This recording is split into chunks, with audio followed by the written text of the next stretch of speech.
नमस्ते महालक्ष्मी नमोऽस्तुते। नमस्ते गरुडारूढे कोलासुरभयङ्करी सर्वपापहरे देवी महालक्ष्मी नमोऽस्तुते।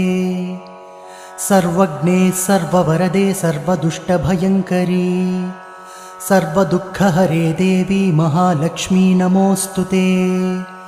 सिद्धिबुद्धिप्रदे देवी भुक्तिमुक्तिप्रदायिनी मन्त्रपूते सदा देवी महालक्ष्मी नमोऽस्तुते। आद्यन्तरहिते देवी आदिशक्तिमहेश्वरी योगज्ञे योगसम्भूते महालक्ष्मी नमोऽस्तुते। स्थूलसूक्ष्ममहारौद्रे महाशक्ति महोदरे महापापहरे देवी महालक्ष्मी नमोऽस्तुते। पद्मासनस्थिते देवी परब्रह्मस्वरूपिणी परमेशी जगन्